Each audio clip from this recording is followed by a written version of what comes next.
Vítám vás u dnešního pravidelného podcastu Realitní makléři z Costa Blanca. Míšo, přišli nám dneska nějaké otázky?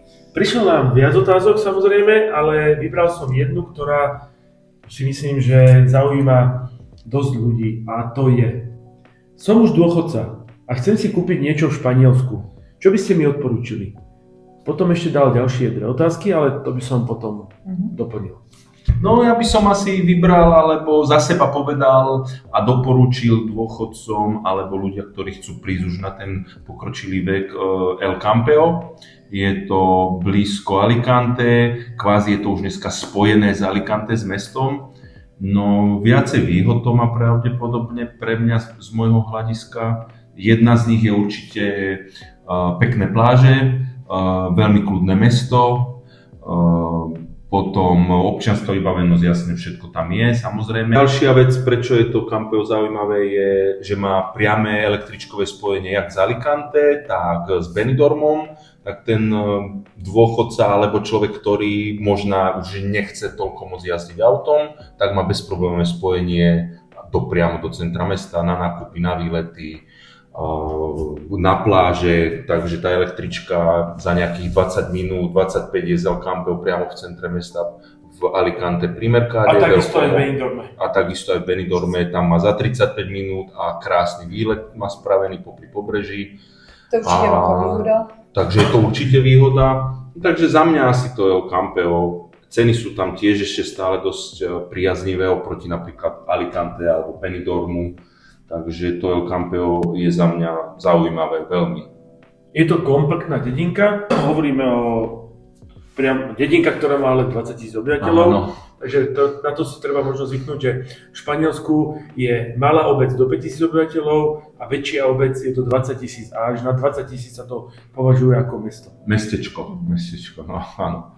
A takisto aj nemocnica, poliklinika, to všetko tam je. Občianska vybavenosť, parky, reštaurácie, to vlastne v podstate dosť veľké, lebo susedí s tým pláž. Ty máš nejakú top lokalitu? Ja si myslím, že veľmi dobrá alebo vhodná mestečko, zasa 20 000 mestečko je Guardamar da Segura, ktoré má široké pláže od La Mariny alebo z ústia rieky da Segura až svojím spôsobom až po La Mata. A je to vlastne mestečko, ktoré ponúka mestské byty. Takisto trošku ďalej je tá urbanizácia El Raso, ktorá je pri Slaných jazerách. Takže pre niekoho, kto bude 2-3 km od mora alebo od pláže, tak žije v prostredí, ktoré má vysokú sanilitu.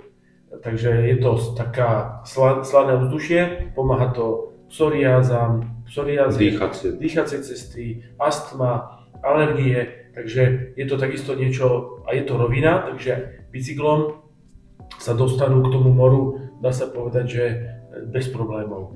Pavli, a tebe? Já mám spoustu zkušeností s klienty, kteří se rozhodli pro Orihuela Costa.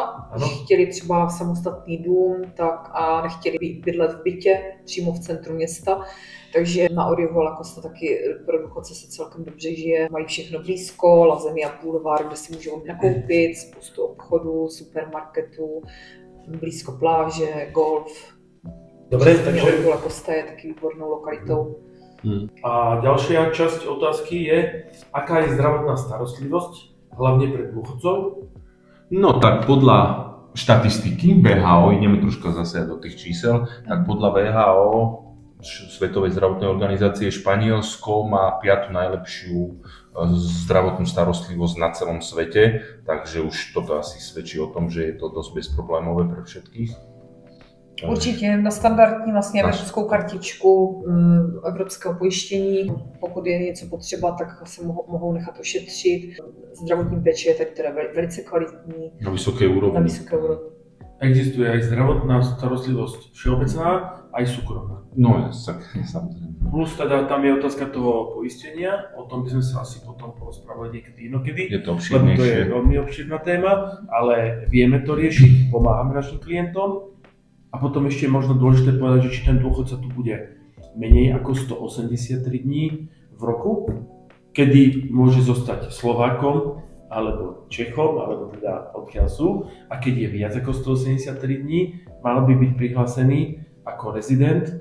Dobre, a ďalšia otázka, ktorá je tiež veľmi dôležitá. Počul som, že sú v Španielsku vysoké dane z dedičstva. Nie je lepšie rovno kúpiť nehnuteľnosť na moje 2 deti? Dobrá otázka.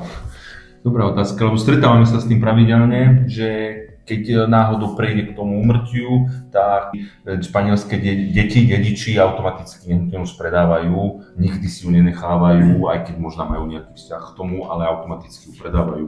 A je to presne z toho hľadiska, že tá daň si troška vyššia. Dá sa povedať, že keď niekto zdedí nehnuteľnosť, a sú to Španieli alebo aj cudzinci, tak tá nehnuteľnosť ide na predaj, takže aj z toho dôvodu je toľko nehnuteľností na predaj, lebo takéto nehnuteľnosti nechcú dediť. Aj kvůli té daní z dědictva. A já bych teda ještě jako k tomu témata doporučila, pokud budou teda kupovat seniori, tak by měli připravit dopředu závěť pro zjednodušení celého procesu. Čo ešte by sme k tomuto mohli v tejto otázke povedať, čo sa týka dôchodcov a toho života? Lebo je toho viac, ja si myslím, že sa k tejto otázke ešte vrátime.